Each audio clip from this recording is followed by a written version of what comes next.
Banyak orang khawatir bahwa generasi muda Indonesia tidak akan mampu membawa negeri ini sejajar dengan bangsa-bangsa lain di dunia.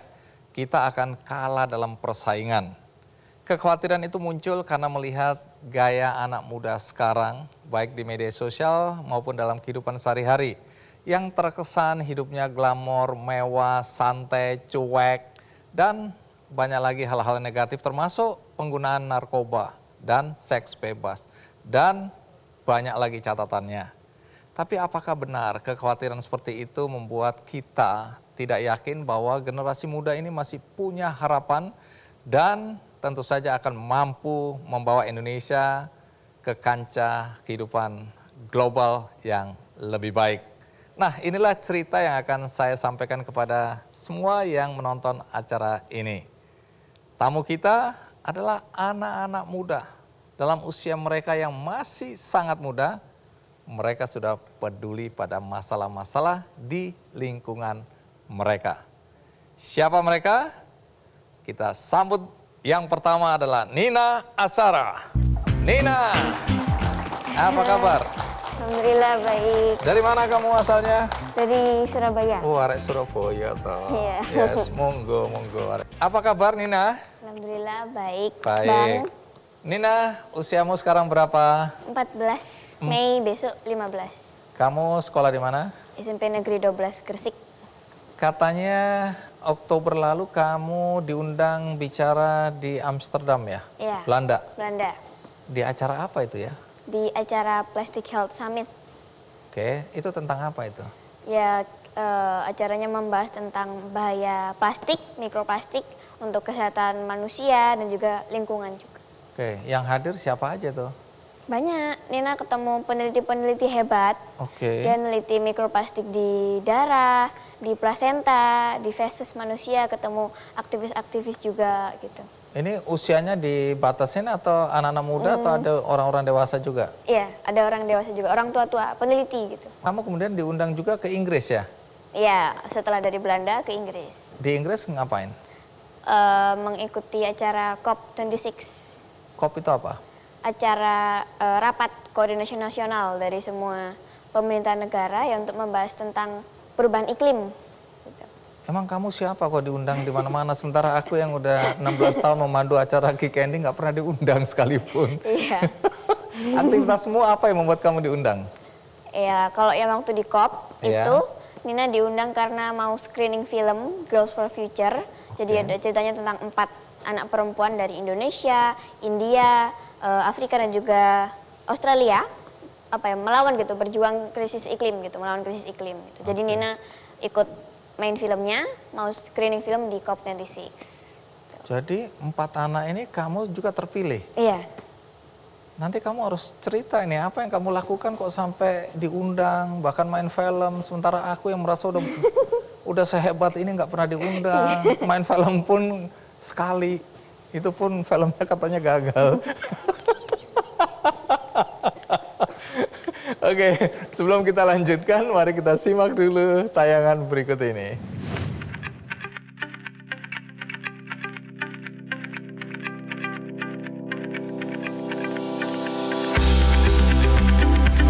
Berbuat baik untuk memperjuangkan lingkungan tidaklah mengenal usia. Ialah Ais Nina Azahra Akilani. Di usianya yang baru menginjak 14 tahun, ia tak berhenti mengajak pemuda seusianya untuk peduli terhadap lingkungan. Dirinya terus menyuarakan bahaya sampah terhadap lingkungan di sekolah hingga ke luar negeri.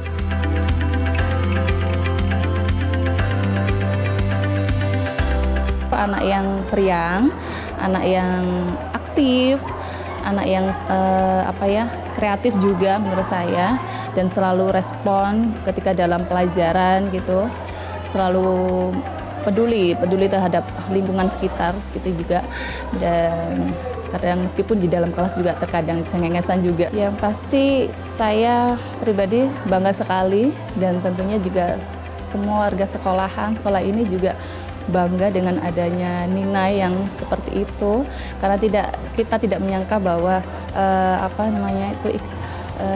responnya begitu besar gitu ya. Dan ini juga membuat kita termotivasi untuk bisa memperbaiki lingkungan sekitar kita dan juga memotivasi teman-temannya supaya untuk menjadi lebih baik lagi. Kepedulian Nina pada lingkungan didorong oleh kebiasaan orang tuanya sebagai aktivis lingkungan. Sejak kecil, gadis yang baru duduk di bangku sekolah SMP Negeri 12 Gresik ini sudah terbiasa ikut kampanye hingga unjuk rasa soal lingkungan.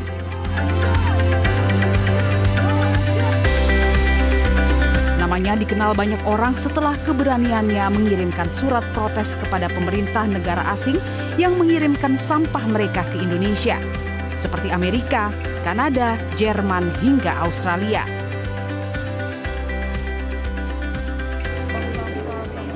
Keberanian Nina pun diliput oleh media Jerman, serta menjadikan dirinya sebagai pembicara termuda di Plastic Health Summit 2021, yang dimana pembicara lainnya merupakan peneliti dan profesor dari penjuru dunia. Baginya, selama kesadaran akan lingkungan belum tercipta, ia akan terus bersuara untuk Indonesia.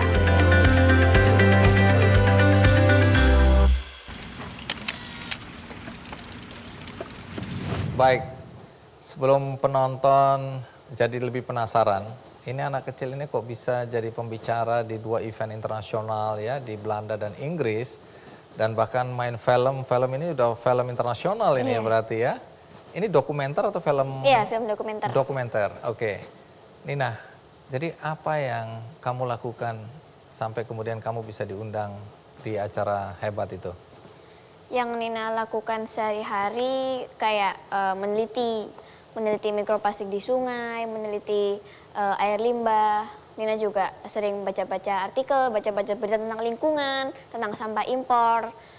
Itu juga karena banyak difasilitasi sama orang tua Nina, karena mereka juga aktivis lingkungan. Jadi Nina dari kecil ikut terus sama mereka, ikut demo bahkan. Iya, waktu TK Nina ikut demo. Demo apa? Demo ikan mati di depan Gerahadi, Surabaya. Oke, jadi kamu dari kecil sudah aktivis ini ya? Ya? Oke, terus? Ya, kemudian Nina juga, kalau sekarang Nina lagi edukasi ke teman-teman seumuran Nina, ke generasi muda, dan juga mendesak atau menghimbau pemerintah lah, agar lebih memprioritaskan lingkungan. Oke, tadi kan ada konteksnya dengan sampah plastik ya. Plastik. Apa masalah kita di Indonesia nih dengan sampah ini? Ya, Indonesia sudah tahu ya, Indonesia sudah menjadi negara terbesar ya, penyumbang sampah plastik ke lautan, nomor 2, kita peringkat nomor 2, nomor 1-nya Cina. Ya, berarti itu artinya masyarakat Indonesia sudah terlalu banyak mengkonsumsi atau menghasilkan sampah plastik gitu. Dan sampah plastik ini mencemari lingkungan karena tidak ditangani dengan benar gitu kan, dengan serius gitu. Ya, masalahnya ya karena banyak sih menurut Nina, ada 3 faktor yang menyebabkan pencemaran di Indonesia, pencemaran sampah plastik ya. Yang pertama itu karena pemerintah, karena tidak menyediakan sistem pengangkutan sampah, sistem pengumpulan sampah yang menyeluruh gitu kan. Kemudian produsen ini juga harus bertanggung jawab atas sampah yang mereka hasilkan, dan juga yang terakhir baru masyarakat. Kalau masyarakat apa? Dosa masyarakat ini? Ya, kita juga jadi konsumen ya, masyarakat kita punya kewajiban, tanggung jawab untuk memilah sampah kita, membuang sampah kita ya tidak sembarangan ke sungai, ke pinggir jalan gitu. Itu sih. Baik. Kebetulan aja aku kenal orang tuamu, karena aku pernah main-main ke rumahmu. Ya.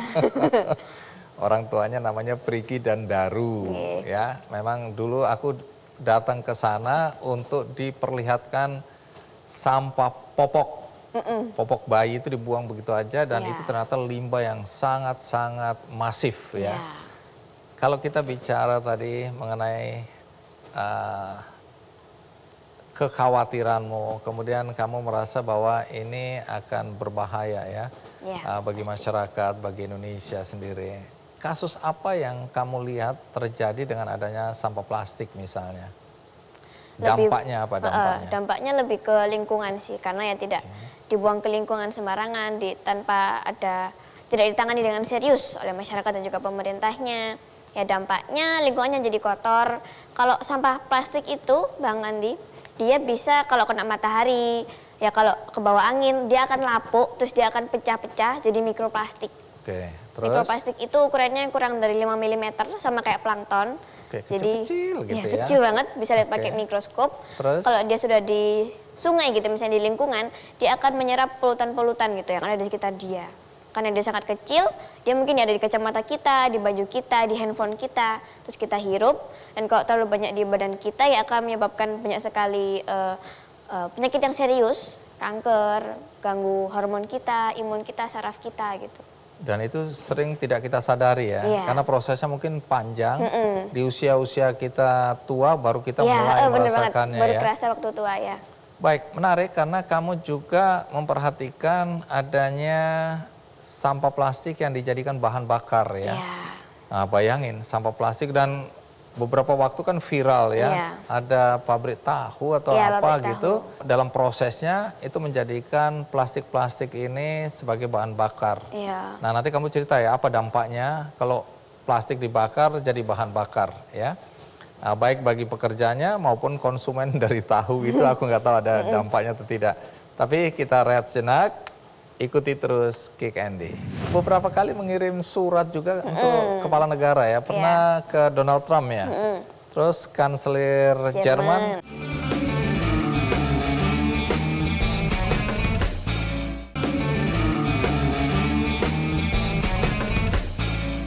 Jadi Nina, aku dengar dalam upaya kamu untuk ikut andil ya, membuat lingkungan kita lebih baik dengan tanda kutip perang terhadap sampah, terutama sampah plastik ya, atau limbah. Nah, kamu membentuk sebuah komunitas. Ya. Namanya apa? River Warrior, Kenapa harus River Warrior itu? prajurit sungai kan artinya. Oke. Jadi ya impian kita, visi kita untuk membebaskan sungai dari pencemaran plastik. Ada apa dengan sungai kita? Nina ya, Nina Iya. pribadi, Nina tinggal di depan di depan Sungai Berantas. Iya.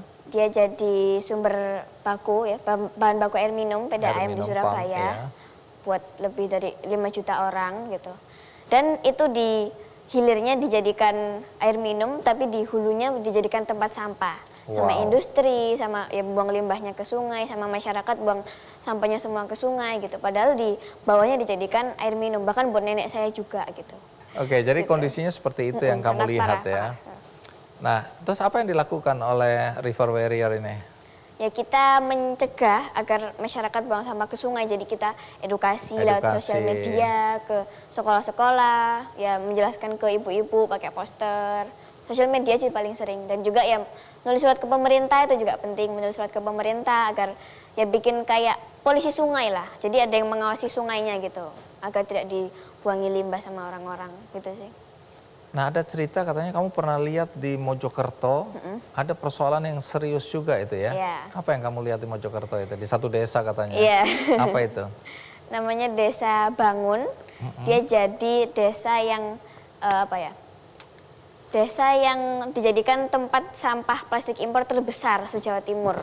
Dia mengimpor kertas, tapi ada ikutannya. Iya. Oh, oke. Terus, Disusukkan sama plastiknya, sama negara-negara maju. oh, sekalian buang sampah begitu. Iya. Oke, terus apa dampaknya bagi masyarakat di sana waktu itu? Ya, karena ya pabrik kertasnya ambil sampah kertasnya, sampah plastiknya ini dibuang ke Desa Bangunnya itu tadi. Masyarakatnya jadi kayak pemilah, mereka milah-milah sampahnya yang laku dijual, itu dijual ke pabrik daur ulang plastik, didaur ulang jadi pelet, terus dikirim ke Cina. Tapi ya untuk didaur ulang itu harus dicuci dulu. Dicucinya pakai air sumur sama air sungai. Ada bahan Habis itu, kimia?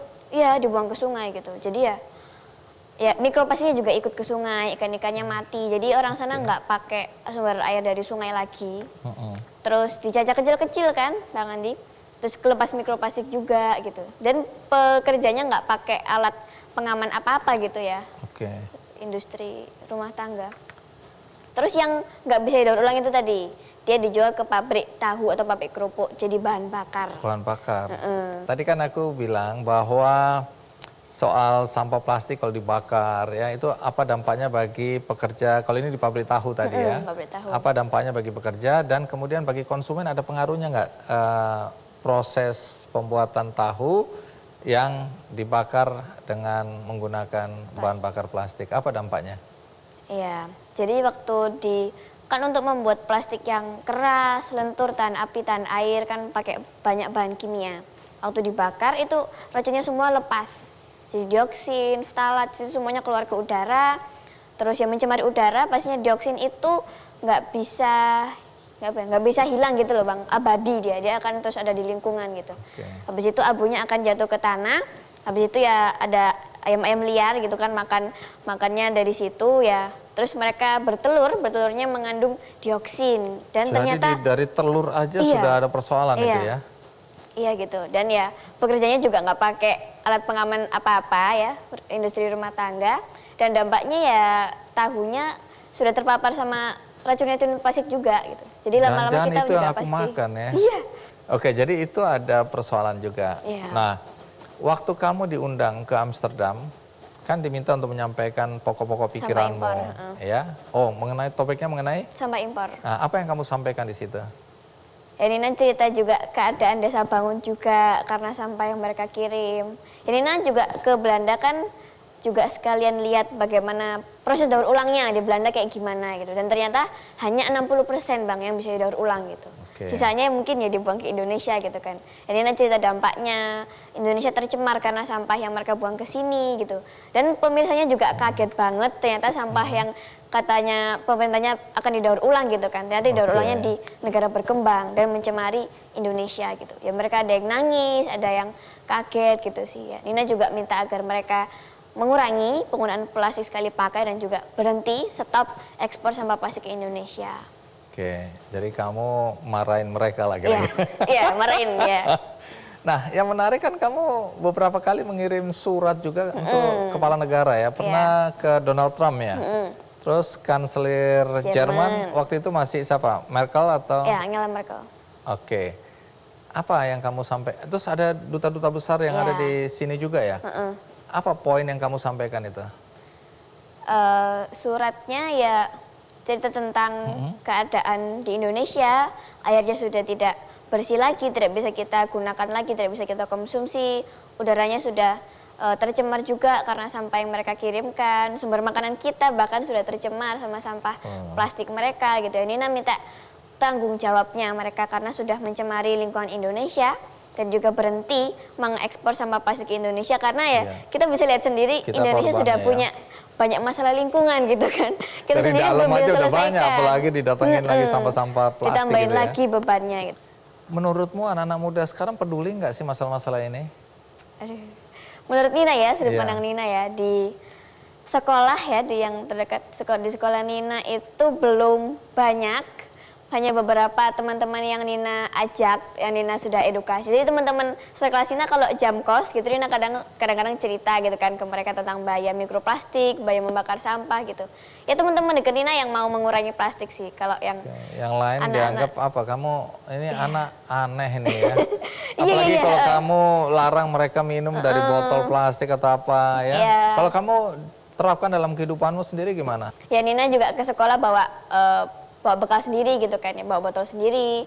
Ya teman-teman soalnya mereka sudah terlanjur jatuh cinta lah, sudah suka sama plastik kan karena murah, praktis, ya gampang gitu kan buat mereka gitu. Ya mereka sudah jatuh cinta gitu. Jadi memang di kalangan anak-anak muda apalagi seusiamu kesadaran itu belum terlalu tinggi ya.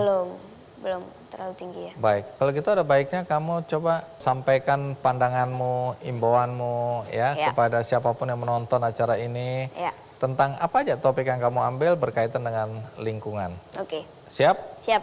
Oke, silakan. Bumi kita sudah terjerat dengan jutaan ton sampah plastik. Dimanapun kita pergi, kita pasti melihat tumpukan sampah plastik. Di jalanan, di di sungai, di selokan, di pantai, bahkan di dalam hutan hingga puncak pegunungan. Dari semua sampah plastik yang kita hasilkan, hanya 9% saja sampah plastik yang didaur ulang. Sedangkan sampah plastik lainnya berserakan dan mencemari lingkungan kita. Tidak hanya sampah plastik dari dalam negeri, kita juga dibuangi sampah plastik oleh negara-negara maju, oleh berbagai negara. Plastik impor mencemari air, tanah, udara, bahkan sumber makanan kita. Banyak orang menganggap bahwa plastik itu murah, praktis, higienis, dan bersih. Padahal plastik mengandung banyak sekali racun kimia yang berbahaya bagi kesehatan kita. Plastik akan terpecah menjadi serpihan-serpihan kecil atau disebut mikroplastik yang sangat mudah masuk ke dalam tubuh kita. Ada racun ftalat dalam plastik yang elastis dan lentur. Ada racun BPA yang keras dan juga kaku. Ada racun PFAS dalam alat masak anti lengket seperti teflon. Banyak orang yang suka membakar sampah, padahal asapnya akan melepas racun dioksin atau bahan kimia beracun dalam plastik. Mereka dapat mengganggu fungsi hormon, diabetes, menstruasi dini, keguguran, cacat janin, bahkan memicu kanker. Jika kita tetap menghasilkan sampah plastik yang terlalu banyak, kita akan mencemari bumi kita dengan racun plastik. Kamilah, generasi muda, generasi yang akan menderita. Tak bisa lagi menghirup udara bersih, tidak bisa lagi meminum air yang segar dan jernih. Semuanya sudah tercemar dengan racun plastik. Banyak anak yang akan sakit dan merintih karena pencemaran plastik. Saat bumi kita sedang sakit dan sekarat, adalah tugas kita untuk menyelamatkan bumi kita bagi generasi kini dan nanti. Bapak, Ibu, Kakak, dan adik, mari kita ubah gaya hidup kita yang boros plastik. Hindari produk kemasan plastik sekali pakai seperti sachet, tas plastik, sedotan, botol plastik, pembalut sekali pakai, dan juga popok. Kita harus mengurangi produksi plastik sekali pakai sekarang juga. Ganti dengan produk bahan alami, belanja dengan cara refill, pilih produk yang tahan lama dan bisa digunakan berkali-kali. Hanya ada satu planet untuk kita semua. Selamatkan bumi dari sampah plastik. Baik, kita berikan aplaus untuk Nina. Terima kasih. Nina, terima kasih ya. Sudah menginspirasi aku, Oke. penonton, dan aku yakin anak-anak muda Indonesia. Ya. Nah, Nina, bukan cuma Nina aja yang selama ini berjuang. Ya, aku senang sekali karena hari ini aku akan bertemu dengan dua temanmu yang lain.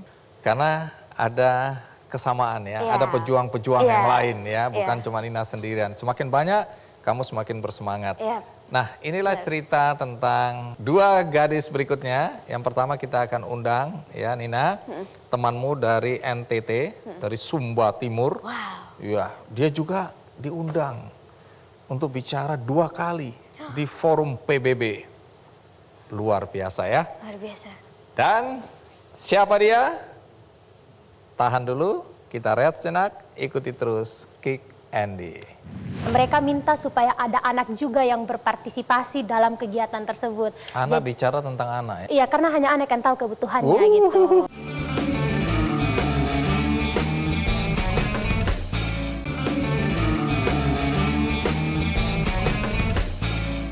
Usianya juga masih muda, tapi 2 kali dia diundang untuk bicara di ajang atau di forum PBB.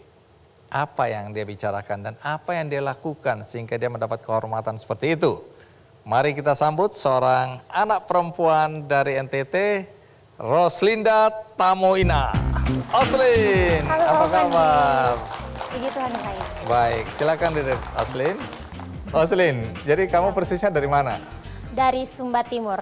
Oke, tapi kamu betul itu pernah bicara di forum PBB? Iya, betul.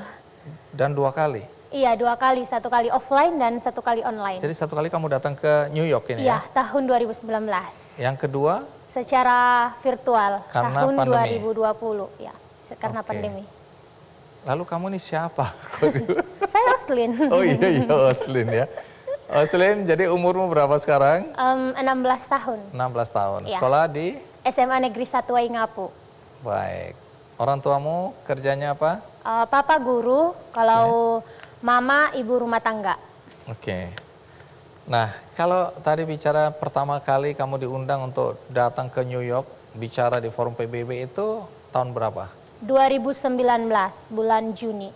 Oke, terus kamu diundang karena apa?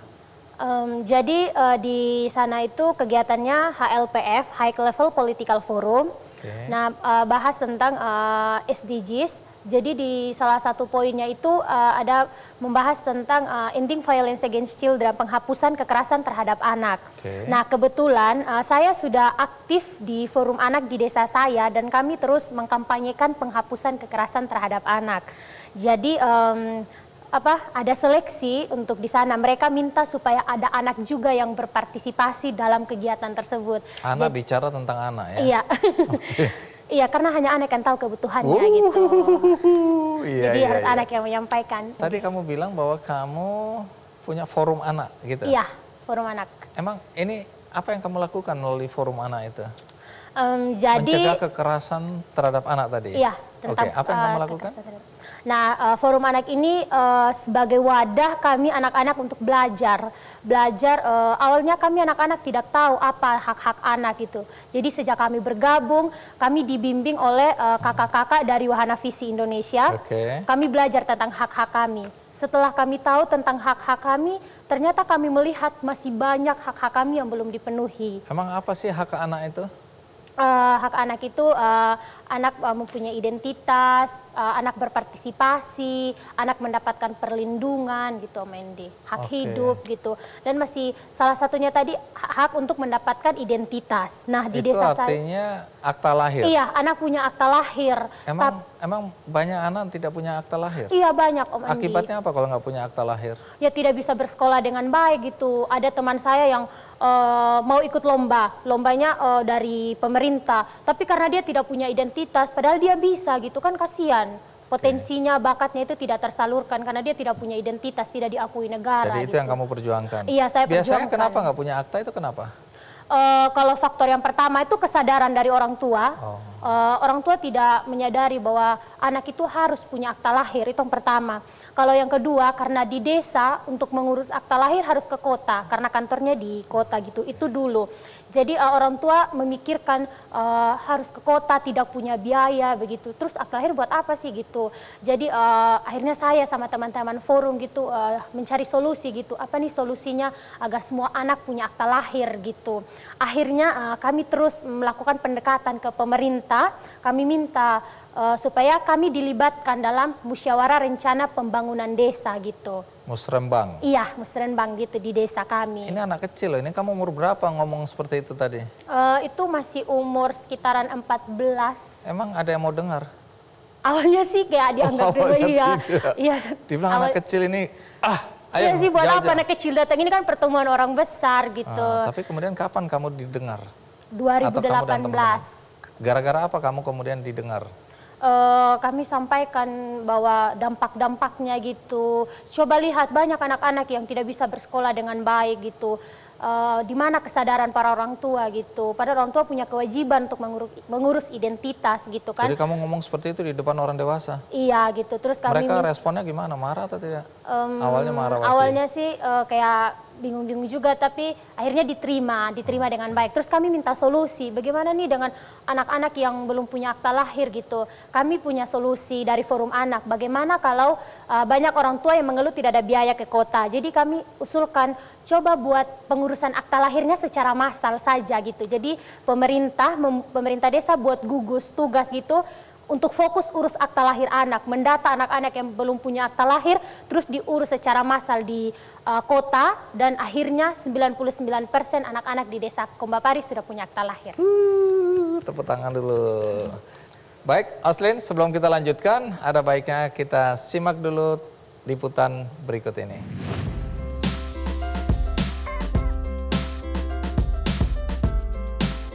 Remaja satu ini pernah menjadi perbincangan masyarakat saat ia menjadi perwakilan Indonesia untuk menjadi pembicara di Forum PBB pada tahun 2019.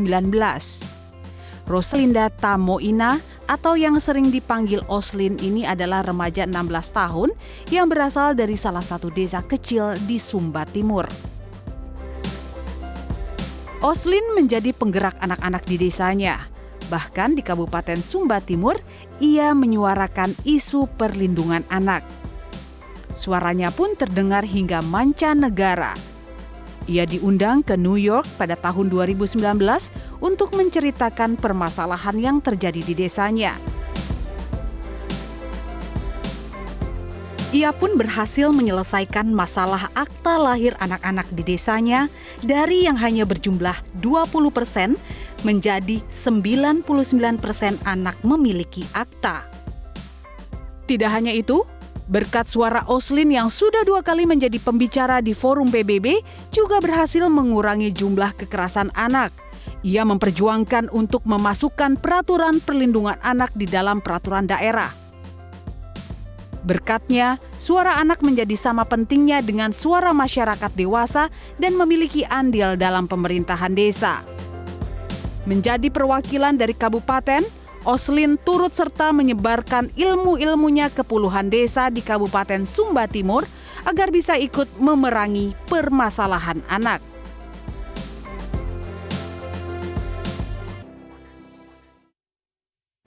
Ya, menarik sekali ya, kamu membawa nama Indonesia ke kancah internasional, tapi yang lebih penting isunya ya. Iya, isunya. Isu tentang perlindungan terhadap anak dan hak-hak anak. Iya. Kalau tadi kamu ngomong tentang kekerasan terhadap anak, itu apa yang terjadi? Apa yang dalam kehidupan sehari-hari yang kamu lihat, atau yang kamu baca, atau yang kamu dengar? Jadi Om Endi, di desa saya itu masih banyak sekali anak-anak yang mendapatkan kekerasan. Baik itu kekerasan fisik, psikis gitu. Kadang anak sering dipukul, terus ada juga anak yang dikasih cacian maki gitu, dan itu sangat Verbal. berpengaruh di mental anak ini gitu. Karena sebenarnya anak itu tidak pantas mendapatkan hal seperti itu. Coba bayangkan, anak yang akan memimpin Indonesia ke depannya. Bagaimana kalau dari kecil karakternya tidak dibentuk, akan jadi apa Indonesia ke depannya gitu. Jadi itu yang saya perjuangkan sama teman-teman gitu. Supaya semua orang tua sadar bagaimana mengasuh anak itu bisa dengan cara lain, tidak harus dengan kekerasan, bisa mengasuh anak dengan cinta gitu. Oke, tapi ini kan nggak mudah ya, karena Iya. kita tahu banyak sekali sudut pandang orang tua melihat anak itu adalah anakku. Aku mau pukul, mau apain, itu anakku. Kalian tidak berhak melarang aku. Betul, Gitu kan? Nah, tantangan terberat yang kamu hadapi dan teman-teman kamu ya, itu bagaimana menjelaskan kepada orang tua? Pakai strategi gitu untuk menyampaikan, karena kalau kami langsung menyampaikan tante tidak boleh begitu atau om bapak tidak boleh memukul anak itu kan pasti kami tidak diterima, karena kamu anak kenapa harus ngomong begitu, kita orang dewasa gitu. Jadi di forum anak itu kayak waktu Natalan kita buat kayak acara gitu, terus kita undang ada orang tua, ada guru, dan semua elemen masyarakat, pemerintah juga ada. Nah di situ kita tampilkan drama singkat gitu. Di situ kita bercerita tentang anak yang mendapatkan kekerasan dan dampaknya. Jadi kita membangun pelan-pelan kesadaran orang tua, kalau saya lakukan kekerasan sama anak, ini nih dampaknya gitu. Jadi dari hal-hal kecil itu orang tua mulai sadar. Ada juga pelatihan pengasuhan anak dengan cinta dari WVI. Jadi dari semua perjuangan yang kita lakukan membuahkan hasil, orang tua mulai sadar dan angka kekerasannya berkurang gitu. Oke, menarik sekali, ada strateginya ya, nggak frontal gitu ya. Iya. Cuma Kalau langsung ngomong kan, bapak, ibu, om, tanta, itu jangan pukul tampar itu. gitu. Kalau anak kecil dapat gitu. Tapi rupanya pakai strategi diam-diam memasukkan ya pesan Iya, itu pesannya melalui tetap sampaikan. pementasan drama Iya, gitu di ya. acara Natal gitu. Jadi ini dampaknya kalau anak-anak mengalami kekerasan Iya. dari kecil, itu dampaknya gini-gini. Pinter juga kalian ini ya. Iya. Di drama itu bukan hanya tentang hak anak harus dipenuhi gitu. Kami juga tekankan pada anak, kalau hakmu mau dituntut, kewajiban juga harus dilaksanakan gitu. Jadi seimbang. Jadi dua-duanya gitu. dapat. Iya. Jadi anak-anak nonton, dia tahu juga Dia tahu pesan yang kewajibannya, kalian orang tua nonton tahu juga dampak dari kekerasan itu gitu, Om Endi. Seneng Om Endi dengernya ya. Nah, nanti cerita, karena dengar-dengar di tengah pandemi ini banyak juga hak anak yang dilanggar ya. Iya, betul Aku sekali. nggak tahu hak anak apa yang dilanggar di pandemi ini ya. Kecuali mereka mau sekolah ketemu teman-temannya nggak dibolehkan oleh orang tua atau bahkan oleh sekolah. Nanti cerita apa yang terjadi pada anak-anak di tengah pandemi ini. Tapi kita rehat sejenak, ikuti terus Kick Andy. Pemerintah juga sudah mulai melibatkan kami dalam pengambilan keputusan, dalam bahkan dilibatkan juga dalam sidang DPRD.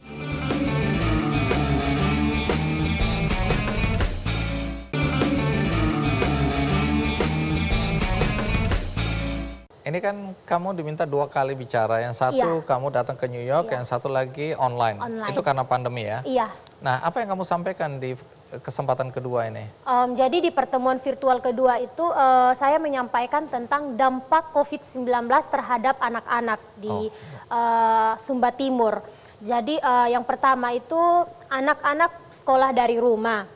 Nah, di Sumba Timur itu Om Endi banyak sekali tempat-tempat yang tidak terjangkau internetnya, sinyalnya gitu. Sedangkan sekarang itu dituntut gitu harus bisa belajar secara online gitu. Jadi banyak anak-anak yang belajarnya tidak maksimal gitu. Sampai tidak maksimal mereka bekerja di jam sekolah gitu. Terus ada anak-anak yang di kota bisa belajar online tapi tidak punya fasilitas belajar gitu. Nah, itu yang saya sampaikan di mereka. Tidak mampu beli. Iya, tidak mampu beli karena orang tuanya tidak bekerja. Nah, anak-anaknya sekolah online terus mereka sekolah online pakai apa? Tidak ada fasilitas gitu. Baik. Jadi selama Oslin dan teman-teman yang memperjuangkan hak anak ini, tantangan terberatnya apa? Tantangan terberatnya itu di masa pandemi ya Om Andi, kita susah bertemu orang, jadi untuk kita advokasi ke pemerintah itu sangat susah.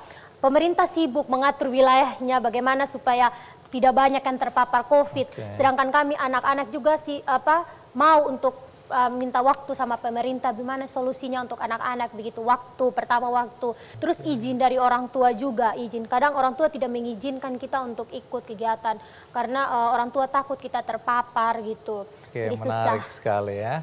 Nah, kalau bicara kamu dan teman-teman ini yang ikut forum atau ikut kegiatan-kegiatan gerakan-gerakan gini, anak-anak mana ini? Umur berapa saja? Jadi kalau di forum anak itu kami siapa saja yang mau bergabung boleh, tanpa membedakan boleh. Tapi kalau dari usia SD sampai SMA, SD-nya dari kelas 5, 6 sampai SMP, SMA ke atas gitu. Itu boleh bergabung. Dan kalau di forum anak ada 10 pengurus yang inti dan punya anggota-anggota. Anggotanya itu sekitar 50-an anak. Oke. Nah, dengan semua perjuanganmu selama ini apakah sudah terasa ada perubahan?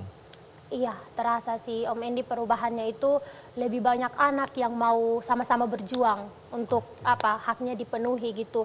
Terus pemerintah juga sudah mulai melibatkan kami dalam pengambilan keputusan, dalam bahkan dilibatkan juga dalam pertemuan sidang DPRD gitu. Sudah mau mendengar suara kami gitu. Itu bangga sekali sama pemerintah karena dari perjuangan ada hasilnya gitu. Oke, menarik ya. Jadi suara anak sekarang diakomodasi juga ya. Iya, terus ada juga kalau di desa saya ya Om Endi itu pemerintahnya sudah buat peraturan desa tentang perlindungan anak. Oke, ya, jadi sudah, diatur secara formal di iya. desa itu ya. Dan sekarang lagi diupayakan di desa-desa lain supaya ada perdes juga gitu. Dan pemerintah daerah mewajibkan supaya di semua desa ada forum anak gitu. Keren ya. Baik, bagaimana kalau aku juga minta Oslin untuk menyampaikan pemikiran Oslin tentang perlindungan anak ini supaya penonton Kick Andy bisa dengerin. Juga syukur-syukur dari situ banyak sekali orang tua, orang dewasa, pengambil keputusan yang kemudian membuat keputusan di wilayah atau di tempat mereka masing-masing mengakomodasi suara anak. Amin. Ya. Amin. Oke, silakan Oslin.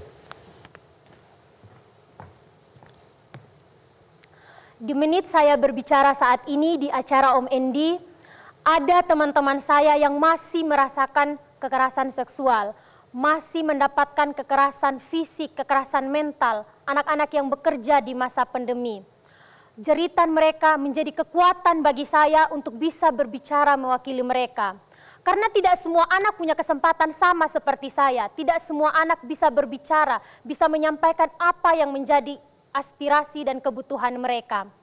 Saya sudah berusaha semampu saya dengan kapasitas yang saya punya dan dibantu oleh kakak-kakak fasilitator dari Wahana Visi agar masalah-masalah yang berhubungan dengan perlindungan anak dapat menjadi kepedulian dari semua pihak, termasuk pemerintah, sekolah, orang tua, bahkan anak itu sendiri. Sebab anak merupakan cerminan generasi Indonesia. Anak merupakan pemimpin masa depan Indonesia. Karakter anak harus dibentuk dari sekarang. Bagaimana kalau anak masih mendapatkan kekerasan? Masa depan Indonesia ada di tangan anak-anak. Untuk itu, pemerintah daerah perlu memprioritaskan pengembangan dan pembinaan forum anak di wilayah atau di desanya masing-masing dengan mengalokasikan dana sehingga anak-anak dapat belajar life skill, leadership, public speaking, serta karakter mereka bisa mereka salurkan. Sehingga hal itu bisa berguna untuk wilayah itu maupun Indonesia pada umumnya.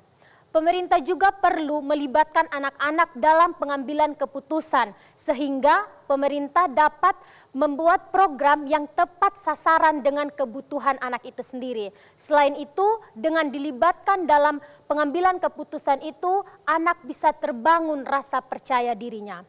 Stop sudah kekerasan pada anak. Mari kita ciptakan lingkungan yang ramah anak. Terima kasih.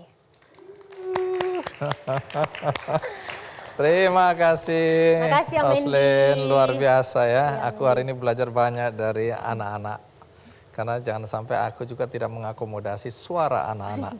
Kita merasa orang dewasa itu yang paling benar. Orang dewasa yang harus didengar tapi tidak mau mendengar. Hari ini aku mendengar. Dan mudah-mudahan itu juga mempengaruhi apa yang aku pikirkan. Dan kalau aku memutuskan sesuatu, suara anak harus didengar. Siap. Oke. Betul. Nah, Oslin, berikutnya ada temanmu juga, masih muda juga ya. Tapi sekarang dari Nusa Tenggara Barat. Tetangga. Ya. Nah, tetangga. Oke, jadi teman kita berikutnya ini juga punya kepedulian pada anak-anak, terutama fokus pada pernikahan dini. Jadi bagaimana anak-anak menikah dalam usia yang sangat muda. Aku nggak tahu apa dampaknya yang dipikirkan sehingga kemudian ini menjadi gerakan utama. Walaupun secara komprehensif dia ikut mendorong agar anak-anak mendapatkan perlindungan. Ya, ini kita akan undang, tapi sekarang kita rehat sejenak. Saya akan segera kembali. Yang paling muda ada yang pernah kamu temuin, itu berapa umurnya tapi sudah menikah? Anak baru lulus SD, Hah? sudah punya anak bahkan. Hah?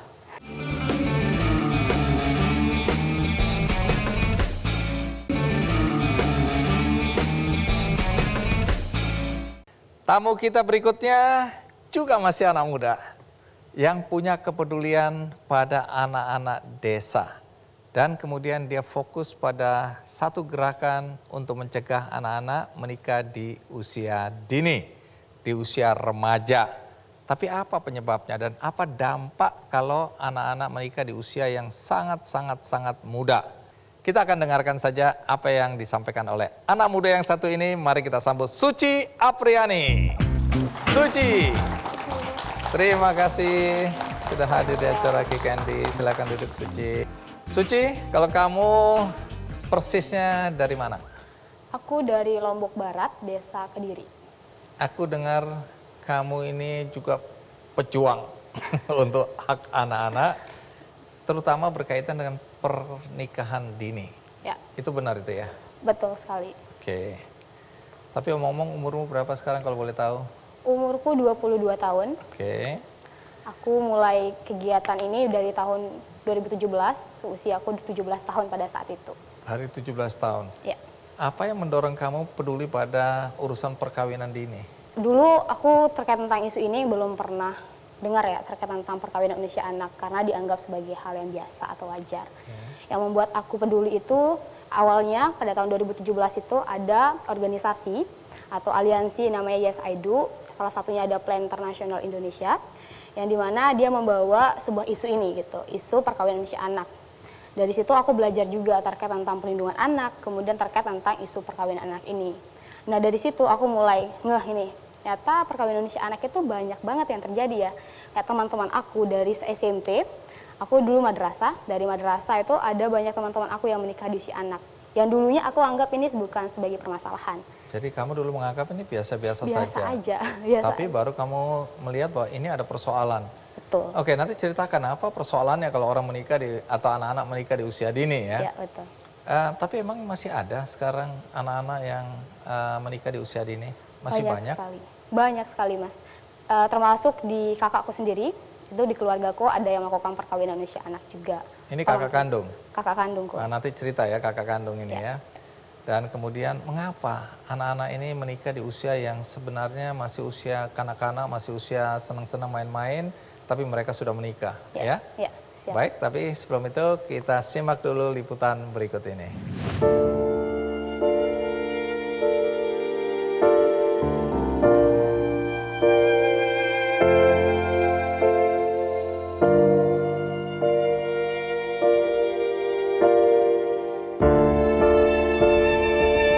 Banyaknya kasus pernikahan anak di Lombok menggerakkan hati seorang anak muda yang dikenal dengan nama Suci Apriani. Perempuan yang biasa dipanggil Suci ini turun langsung ke lapangan untuk mencegah pernikahan usia anak.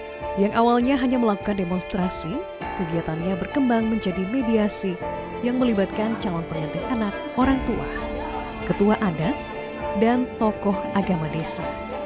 Baru-baru pertama kali dia kumpul di sini, ada acara untuk ini dah pencegahan pernikahan dini. Dia buat acara, dia keliling-liling dulu biar diketahui sama masyarakat kan. Dia jalan, dia memberi berperas tuh kan, dia nanya-nanya sama masyarakat tentang gini-gini. Memang dia dulu diketawain katanya kan, dia cerita dia diketawain di sana, banyak yang nganin, tapi lama-kelama kan ada yang mengerti lah. Usaha yang dilakukan Suci membuat dirinya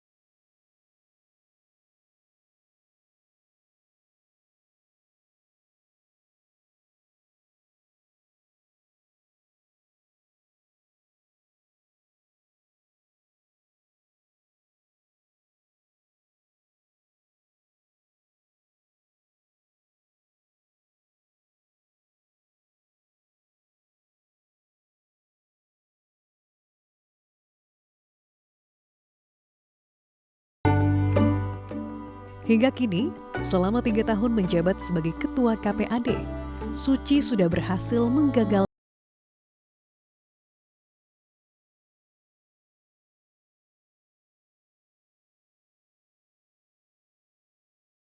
khususnya di Lombok, akan terus berkurang dan dapat terwujud kesejahteraan anak sebagai masa depan bangsa.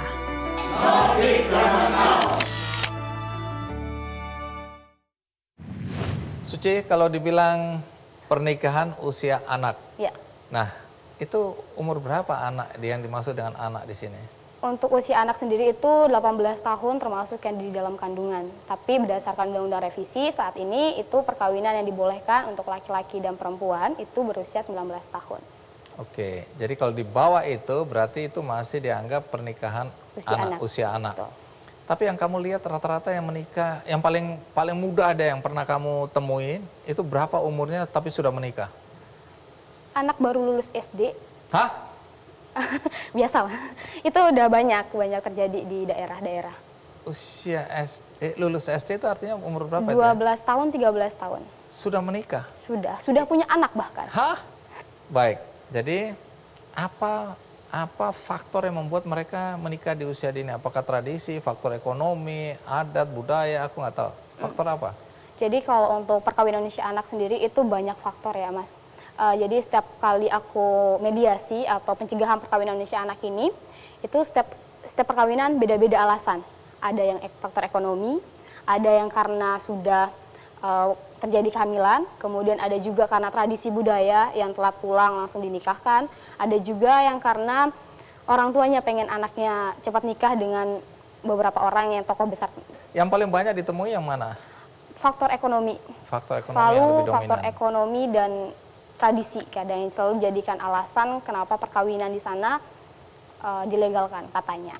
Oke, padahal ini sebenarnya melanggar undang-undang ya? Melanggar undang-undang. Karena mereka masih di bawah umur. Betul. Baik, soal kakakmu tadi, apa yang terjadi? Ini kakak laki-laki atau perempuan?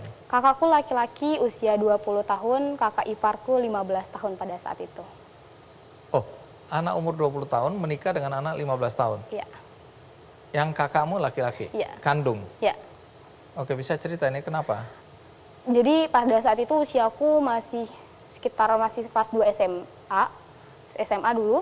Itu aku belum tahu terkait tentang isu ini gitu. Kemudian kakakku nikah, ya udah kayak biasa aja gitu kan, nikah, nggak ada proses pemisahan kayak kita atau kayak pencegahan gitu, nggak ada. Ya udah dibiarin nikah. Kemudian selang 1 tahun udah punya anak, cerai. Cerai. Oke. Kemudian aku ngerasa pas udah selesai, udah baru gabung nih di KPAD, udah selesai sekolah, baru aku nyadar, oh ternyata memang perkawinan usia anak ini terjadi di sekitar kita ya. Jadi itu salah satu dampak dari perkawinan usia anak itu ya. Iya, betul. Belum matang mereka ini sehingga mungkin ada masalah kecil sedikit atau bahkan faktor ekonomi juga. Karena anak ini biasanya kan belum bekerja dengan baik ya, Betul, belum dapat betul. pekerjaan dan kemudian tidak mampu menghidupi dan kemudian banyak sekali faktor. Tapi poinnya adalah itu salah satu adalah perceraian juga. Iya, Dari mereka yang menikah di usia anak itu memang banyak terjadi perceraian. banyak sekali kayak tadi katanya Bang Andi, Mas Andi, itu kalau misalkan dia menikah usia anak yang katanya mau mengurangi beban, nambah beban lagi sebenarnya gitu. Jadi memang ini lingkaran yang kayak nggak ada bahagia-bahagianya gitu, lingkaran kemiskinan yang anggapannya bahwa ketika menikah nanti anaknya bisa nambah keuangan gitu kan, orang tua nih melepas beban, malah nambah cucu, nambah anak yang dikembalikan lagi tuh kepada orang Dikembalikan tuanya. ya, dititipkan Betul. lagi ya. Betul. Maksudnya supaya anaknya lepas dari tanggung jawab, ternyata balik lagi bawa bawaan lain ya. Bawaan lain, Yaitu beban lain cucu gitu. ya. Jadi harus berjuang lagi Iya. untuk kasih makan cucunya. Nah, kamu katanya sekarang jadi ketua KPAD. Ya pada tahun 2020 aku baru berhenti, baru regenerasi. Jadi pernah jadi ketua KPAD. Pernah. Itu apa itu KPAD itu? Jadi KPAD adalah kelompok perlindungan anak desa, mirip seperti forum anak yang dibahas tadi, OSLIN. Oke. Tapi memang kalau kita isinya itu orang dewasa, semua unsur di masyarakat. Jadi ada kepala desa. Kepala desa ada di situ? Ada di situ. Kepala desa, ada pemerintahan desa, sekdes dan lain sebagainya. Ada kepala dusun, bidan desa, babinsa dan lain sebagainya. Tujuannya apa nih? Itu untuk melindungi, untuk memberikan hak-hak anak. Jadi kita berkumpul bersama dalam satu kelompok ini untuk sama-sama memberikan hak anak. Jadi hebat juga desa udah bersepakat membentuk KPAD ini. Betul sekali. Artinya orang-orang dewasa juga punya kesadaran bahwa ini juga penting gitu ya. Betul. Dan kamu waktu itu pernah jadi ketua di usia berapa? Aku di usia 19 tahun, masih muda Ada banget. kepala desa di situ, ada tokoh-tokoh adat, agama dan seterusnya. Iya. Iya, betul. Oke, selain tujuan organisasi tadi, apa yang dilakukan? Program apa yang dilakukan? Banyak program ya terkait Oke. tentang isu perlindungan anak. Jadi untuk isu yang saya bawa bukan hanya perkawinan usia anak, tapi juga terkait tentang kekerasan, putus sekolah dan lain sebagainya. Itu kita ada beberapa kegiatan kayak pencegahan, kita sosialisasi, kita kampanye melalui sekolah, melalui ke dusun-dusun, door to door, kita petisi. Kemudian kita juga membuat kegiatan-kegiatan yang kita ajak anak muda, kita ajak anak-anak untuk mengalihkan perhatian agar mereka tidak menikah pada usia anak, agar mereka mendapatkan hak-haknya gitu. Kemudian ada juga untuk proses ketika anak itu menikah. Jadi kita ada proses kayak mencegah gitu ketika mereka menikah. Kemudian ketika gagal, kita tetap dampingi gitu. Kalau misalkan ada yang tidak berhasil kita pisah, kita tetap dampingi. Jadi bukan hanya anak yang berhasil kita cegah, tapi anak-anak yang gagal juga kita pisah, kita dampingi agar mereka tetap mendapatkan haknya. Kalau misalkan anak yang gagal kita pisah, itu mereka biasanya putus sekolah. Mereka malu untuk melanjutkan pendidikan sehingga kadang mereka tidak mendapatkan ijazah. Apalagi tantangan kerja sekarang walaupun udah S1 itu susah banget untuk bekerja. Apalagi anak-anak gitu. Jadi memang kita usahakan mereka melanjutkan pendidikan melalui PKBM untuk mendapatkan ijazah. Kemudian kita juga memberikan fasilitas kesehatan, jadi bukan hanya tentang pendidikan, kita juga memberikan mereka akses. Biasanya anak-anak kan agak malu tuh pergi ke puskesmas, apalagi mereka dalam kondisi anak perempuan ya, hamil gitu kan. Kemudian mereka agak malu tuh sampai ada pernah kasus kayak meninggal gitu. Anak itu meninggal karena memang tidak pernah mengakses kesehatan, fasilitas kesehatan. Jadi itu yang kita berikan agar tidak ada anak-anak lagi yang menjadi korban. Oke, jadi coba dijelaskan pelan-pelan ini supaya didengar oleh para orang tua dan anak-anak mungkin. Jadi dampak dari perkawinan usia anak itu satu perceraian, kemudian kedua pendidikan atau mungkin karir yang hilang ya, atau Betul. mimpi mereka yang Terputus-pupus gitu. terpupus. Masing-masing orang kan pasti punya mimpinya ya, itu hilang. Kemudian mungkin apa dari reproduksi KDRT, ya? ada KDRT juga. Oh, KDRT juga. Kemudian oke. ada bisa meninggal juga si anak karena memang belum siap untuk oke. melahirkan kadang. Kemudian ada juga terkait tentang kemiskinan kayak gitu. Oke. Kemudian si anak ini juga bisa stres gitu. Karena tadi emosionalnya belum Oke. matang. Nah, nanti kamu cerita, katanya kamu pernah membuat atau mengajak ya anak-anak untuk membuat petisi. Ya. Benar itu ya? Nanti aku mau tahu petisi apa isinya, kemudian kepada siapa petisi itu ditujukan. Nah, kita sekarang rehat sejenak, ikuti terus Kick Andy. Aku pernah mencegah perkawinan Indonesia anak yang dimana tokoh adatnya malah kekeh banget tuh. Sampai kita diancam, pernah mau dibegal.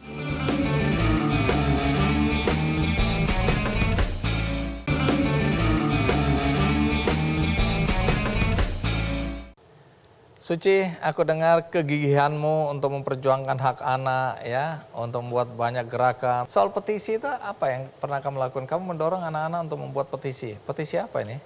Jadi karena memang banyaknya atau angka perkawinan Indonesia anak di desaku itu sangat tinggi, di tahun 2017 aku ngumpulin 15 anak, door to door aku ngumpulin 15 anak itu membentuk sebuah kelompok, aku diskusi setiap malam minggu pada saat itu, kita buat rencana. Gimana sih cara biar kita nih memberitahukan informasi ini kepada orang dewasa, kepada orang-orang di sekitar kita. Sehingga pada saat itu 15 orang anak-anak itu kita buat petisi. Kita menyepakati kita ingin buat petisi. Kita jalan dari gang satu ke gang yang lain, kita bawa petisi, spanduk, kita minta tanda tangan. Aku nggak tahu bagaimana di desamu, tapi di desa-desa lain itu kan banyak juga ketua-ketua adat ya yang melihat persoalan anak-anak ini dari perspektif yang berbeda. Dia melihat gerakan-gerakan seperti kamu ini hanya merusak ya atau mengacaukan adat istiadat, budaya, tradisi dan seterusnya. Kalau dalam kegiatanmu selama ini ada nggak pertentangan dari ketua-ketua adat atau orang-orang yang dituakan di sana, ada nggak?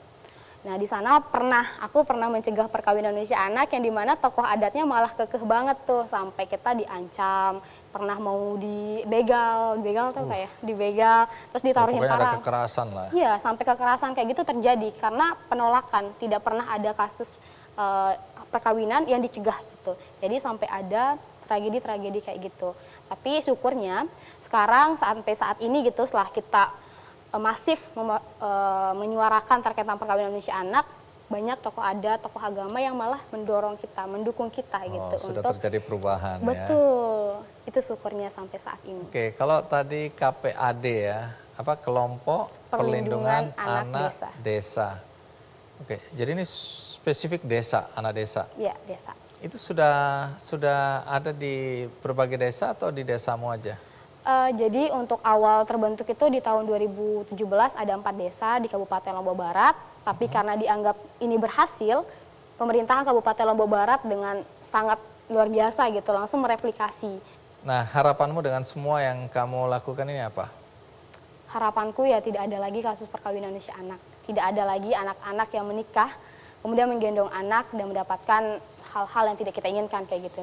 Misalkan dampaknya sampai meninggal, aku nggak mau terjadi lagi. Oke, dan ini bukan cuma problem di desamu dan harapanmu untuk desamu, tapi untuk di seluruh Indonesia ya.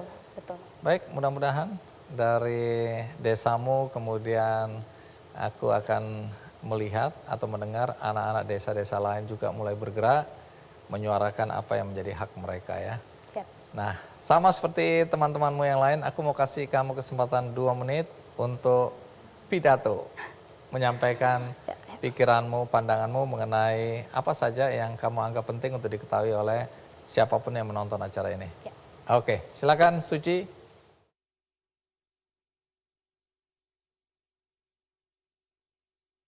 Assalamualaikum warahmatullahi wabarakatuh. Selamat malam kawan.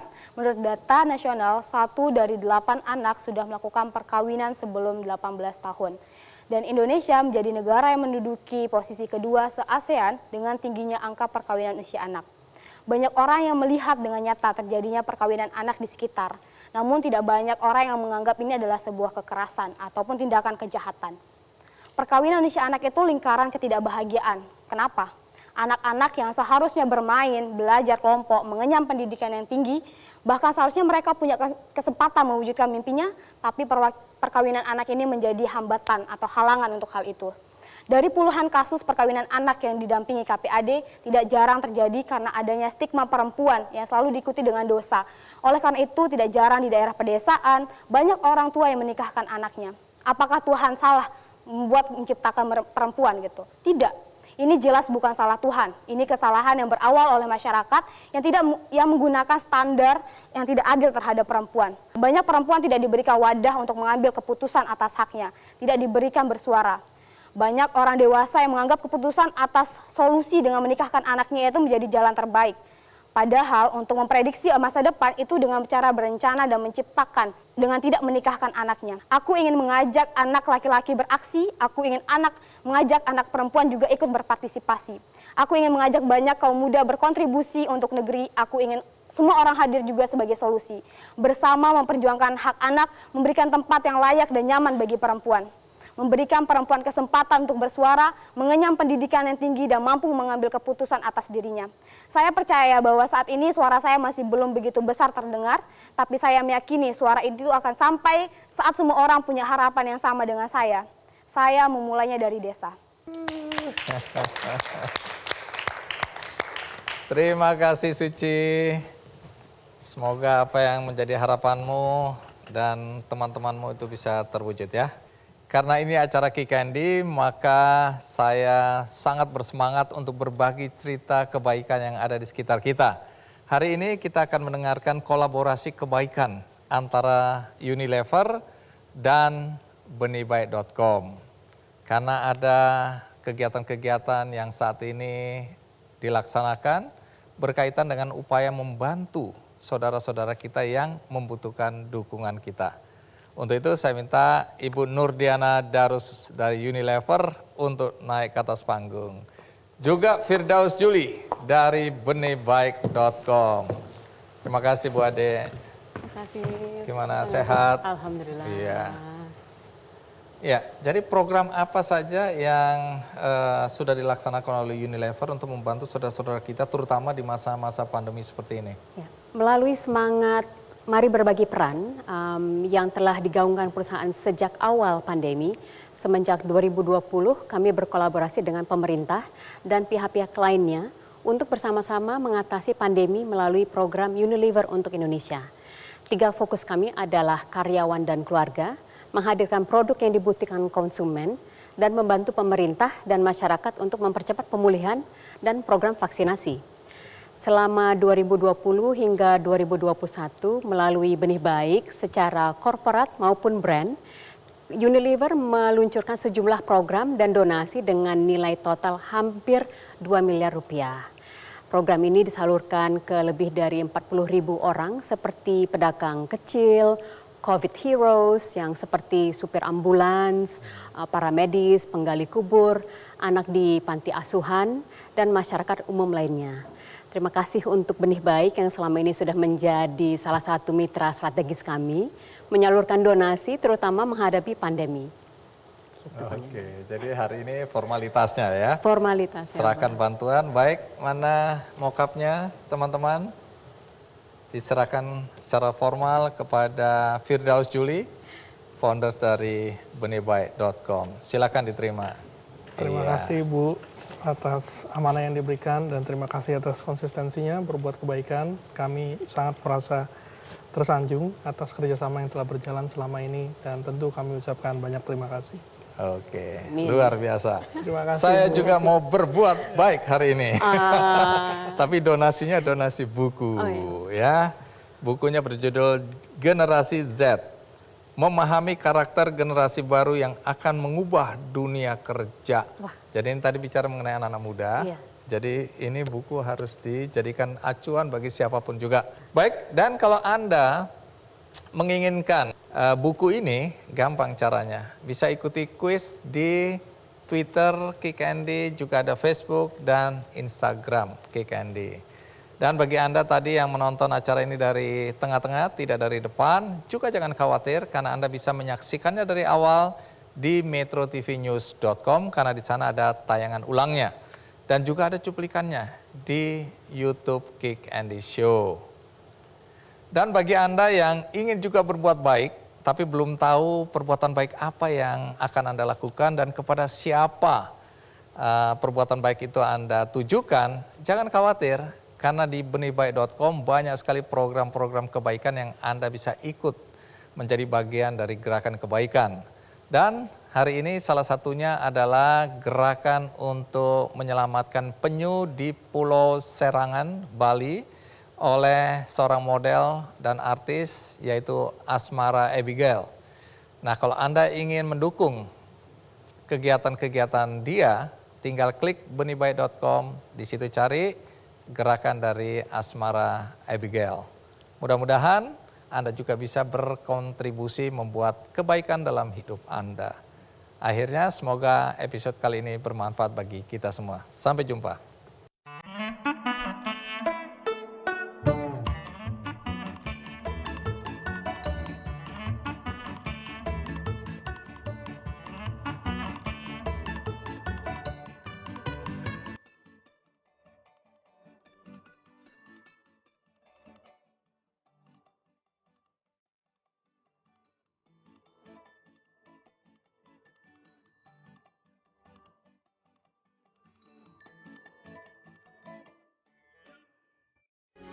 Metro TV